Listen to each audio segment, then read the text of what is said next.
बिस्मिल्लाहिर्रहमानिर्रहीम। Previous lecture में हमने जो है बेसिकली एसेंशियल कंपोनेंट्स को डिस्कस किया था, जिसमें हमने फार्मासिस्ट पेशेंट रिलेशनशिप को डिस्कस किया था, कोर के बारे में डिस्कस किया था। और आज का जो हमारा टॉपिक है वो है प्राइम। ठीक है जी।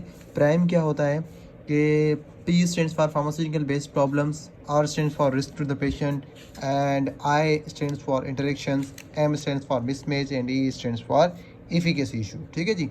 अब फार्मास्यूटिकल बेस्ड प्रॉब्लम्स क्या होती हैं? बेसिकली पेशेंट जो ड्रग उसको दी गई है वो नॉट रिसीव, ठीक है, रिसीव नहीं कर रहा, वो ले नहीं रहा।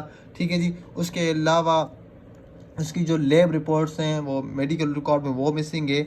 अब ये जो चीज़ें होती हैं ना, ये फार्मास्यूटिकल बेस्ड प्रॉब्लम्स होती है, ये प्रॉब्लम काज कराती हैं। ठीक है। उसके बाद रिस्क टू द पेशेंट, अगर पेशेंट एलर्जी के किसी ड्रग वगैरह के लिए, ठीक है जी, और उसके अलावा या तो पेशेंट एलर्जी के किसी ड्रग के लिए, या उसने कोई एडवर्स इफेक्ट डेवलप कर लिया है। ठीक है ना। लाइकवाइज अगर मैं मिसाल दे दूँ कि AC इनहिबिटर्स का मिसाल लेने, ठीक है, एंजियोटेंसिन कन्वर्टिंग एंजाइम इनहिबिटर्स होते हैं। इनका जो मेन ड्रॉबैक होता है, ये ड्राई कफ काज कर देते हैं। ठीक है। और इसके अलावा अगर मैं दूसरा और मिसाल ले लूँ, जैसे कि एंटीसाइकोटिक्स होते हैं, कि एंटीसाइकोटिक्स क्या करते हैं, इनका आइडिया होता है कि वेट इंक्रीज करवा देते हैं, या इसके अलावा ये डायबिटिक भी करा देते हैं कई केसेस में। तो ये जो हैं ये इनके एडवर्स इफेक्ट हैं। अगर एज फार्मासिस्ट को क्या होना चाहिए, इन सारी चीज़ों का जो है ना नो होना चाहिए कि पेशेंट आया इस चीज़ का एडवर्स इफेक्ट तो डेवलप नहीं कर रहा, तो वो मेडिसिन उसकी चेंज की जाए।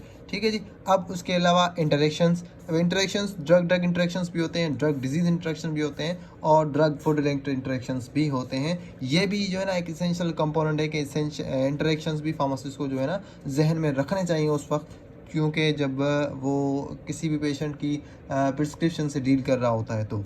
ठीक है। उसके बाद mismatch if no indication for current drug, ठीक है जी। अगर कोई वो मेडिसिन ले रहा है तो उसको उस ड्रग की कोई भी इंडिकेशंस बताई नहीं गई, तो ये भी एक मिसमैच होगा। ठीक है ना। ये भी एक इसेंशियल फैक्टर है जो है फार्मास्यूटिकल केयर में। उसके बाद इफिकेसी इशू, ड्रग जो है बहुत ज़्यादा दी गई है या बहुत ही कम दी गई है, या रॉन्ग ड्रग दी गई है, या रॉन्ग रेजिमेंट दी गई है, ये सारी की सारी जो चीज़ें हैं ये अफेक्ट करती हैं किस पे, इफिकेसी को। इस सारी चीज़ों को मिला के हमने शॉर्ट फॉर्म में लिख लिया प्राइम। प्राइम क्या होती है? Pharmaceutical based problem, risk to the patient, interaction, mismatch and efficacy. ठीक है जी। अब इसको थोड़ा सा आपने कॉन्सेप्चुअली लर्न कर लिया है, तो अब मेरे ख्याल से आपको आसानी होगी कि समझने में कि प्राइम है क्या। उसके बाद हम बात करते हैं फार्म नोट या सोप नोट के बारे में बात करेंगे।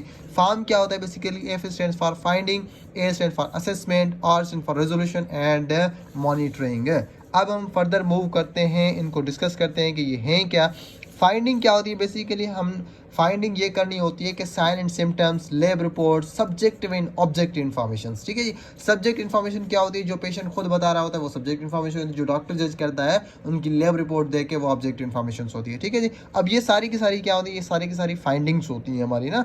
उसके बाद असेसमेंट, असेसमेंट के लिए हमेशा एडिशनल इन्फॉर्मेशन जो है ना रिक्वायर होती है। उसके बाद रेजोल्यूशन क्या होती है? भाई कोई भी प्रिस्क्राइबर है ना, उसको जो है ना फार्मासिस्ट क्या करे, उसको रिकमेंड करे मेडिसिन के, भाई इसको ये नहीं ये दे दो। ठीक है। ये होती है रेजोल्यूशन, या इसको रिकमेंडेशन भी कहते हैं। उसके अलावा पेशेंट काउंसिल करे, पेशेंट को एजुकेट करे और एडवाइस करे regarding the use of the medicine. उसके बाद मॉनिटरिंग क्या होती है? बेसिकली मॉनिटरिंग में फ्रीक्वेंसी देखेगा कि किस फ्रीक्वेंसी से ड्रग ले रहा है, पैरामीटर्स देखेंगे, पैरामीटर्स जैसे कि सीरम ड्रग लेवल हो गई, फिजिकल एग्जामिनेशन करेगा फार्मासिस्ट पेशेंट की। उसके बाद ड्यूरेशन, उसको किस ड्यूरेशन के हिसाब से मेडिसिन दी गई है, ये सारी की सारी क्या हैं, ये इवैल्यूएशन पैरामीटर्स हैं। ये बस मतलब कि फार्मासिस्ट इसको इवैल्यूएट करेगा। ये इसेंशियल कंपोनेंट्स हैं किसके, फार्मास्यूटिकल केयर के। अब फार्म नोट तो हो गया, इसके बाद सोप। ठीक है जी। सोप क्या होता है? Subjective objective assessment plan. अब ये भी सेम ही है, फार्म नोट सेम जो है ना, इसमें कोई फ़र्क नहीं है। इसमें भी यही सब्जेक्ट ऑब्जेक्टिव इन्फॉर्मेशन ली जाती है, उसके बाद उसकी असेसमेंट की जाती है, और प्लान जो फार्मास्यूटिकल प्लान होता है, बेसिकली जो ड्रग्स ले रहा है उसकी सब्जेक्ट और ऑब्जेक्टिव, और उसके अलावा लैब रिपोर्टिंग के अकॉर्डिंग उन सारी चीज़ों को देख के उसको एक थेरापेटिक प्लान दिया जाता है, इसको हम कहते हैं सोप। ठीक है जी। अब हमने इस जो है इसेंशियल कंपोनेंट्स को जो है कंप्लीट कर लिया था। ठीक है जी। इसेंशियल कंपोनेंट्स में हमने पढ़ा पेशेंट फार्मासिस्ट रिलेशनशिप पढ़ा, जिसमें पढ़ा कि सिंपैथी डेवलप होनी चाहिए। ठीक है जी। पेशेंट फार्मासिस्ट के बीच में एक एम्पैथेटिक रिलेशनशिप होना चाहिए। कोर में हम condition of the patient, outcome, regimen and evaluation parameter, जिसमें हमने एफिकेसी और टॉक्सिटी पे इवैल्यूएशंस की थी। ठीक है जी। और कोर वाले जो है पोर्शन में हमने इन सारी चीज़ों को जो है देख लिया था। उसके बाद हमने देखा कि प्राइम नोट और फार्म नोट के बारे में। ठीक है जी। अब मैं आपको थोड़ा रिकॉल करा दूं कि कोर में हमने देखा था condition of the patient, outcome, regimen और इवैल्यूएशन पैरामीटर। इवैल्यूएशन पैरामीटर में हमने क्या करना होता है कि टॉक्सिटी पैरामीटर और उसके अलावा एफिकेसी पैरामीटर ये देखने होते हैं। हमने देखना होता है कि थेरापेटिक रिस्पांस किस डोज पे आ रहा है, उसको हम एफिकेसी पे कहते हैं। और टॉक्सिसिटी पैरामीटर्स क्या होता है, बेसिकली हमें देखना होता है कि ड्रग किस डोज पे टॉक्सिक जा रही है, या उसके अलावा पेशेंट एलर्जी के आइडिया तो डेवलप नहीं कर रहा।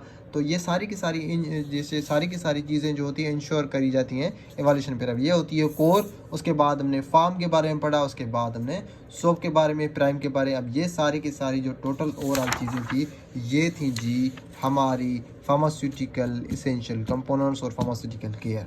ठीक है जी।